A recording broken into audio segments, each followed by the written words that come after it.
লক্ষ্য করে দেখবেন এরকম মানুষগুলো হঠাৎ করেই শান্ত হয়ে যায়, আপনার সাথে খুব স্বাভাবিক ব্যবহার করতে শুরু করে। যখন তারা দেখে যে আপনি এদের আর পাত্তাই দিচ্ছেন না, তখন এরা আপনাকে এমন ভাব দেখাবে যেন কোনো কিছুই হয়নি, ঘটনার বিপক্ষে তাদের কোনো দোষ বা ভূমিকাই ছিল না। এমনকি হয়তো এত ভালো ব্যবহার করবে যাতে আপনি সব ভুলে গিয়ে তাদেরকে আবার নিজের জীবনে আগের মতন অতি সহজে ফিরিয়ে নেন। আর দুর্ভাগ্যের বিষয় হলো এই যে আপনি যেই আপনার জীবনে ওদেরকে আগের মতন ফিরিয়ে নেবেন, অমনি ওরা আবার আগের আচরণ পালন করা শুরু করে দেবে। এরকম মানুষগুলোর থেকে সাবধান। পুনঃমূষিক ভব হওয়া সিংহটির কথা মনে আছে তো? সন্ন্যাসী দয়াপরবশত হয়ে ছোট্ট মুশিক অর্থাৎ ইঁদুরটিকে তার বিপদ বুঝে জঙ্গলের রাজা বা সিংহ বানিয়ে দিয়েছিল।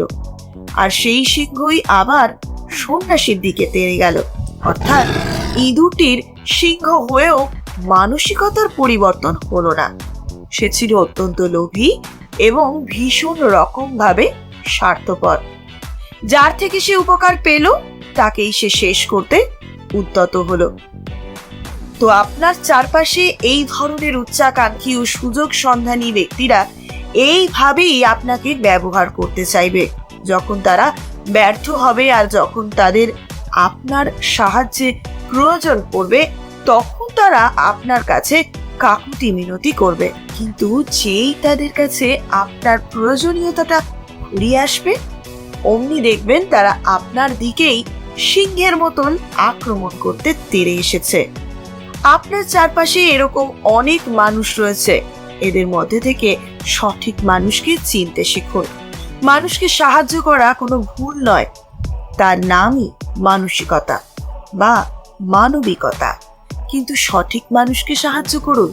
আর এই ধরনের সুযোগ সন্ধানী, লোভী, স্বার্থপর মানুষগুলোর থেকে সব সময় দূরে থাকুন। ভিডিওটি কেমন লাগলো তা অবশ্যই কমেন্ট করে লিখে জানাবেন। আমাদের সবার মনের কথা দিয়ে সাজানো ইউটিউবের এই মোটিভেশনাল জার্নিকে আরো এগিয়ে যাওয়ার জন্য উৎসাহিত করুন। লাইক, শেয়ার ও সাবস্ক্রাইব করে আমাদের পথ চলার সঙ্গী হয়ে পাশে থাকুন। সবাইকে অশেষ ধন্যবাদ। প্রত্যেকেই আপনারা ভালো থাকবেন।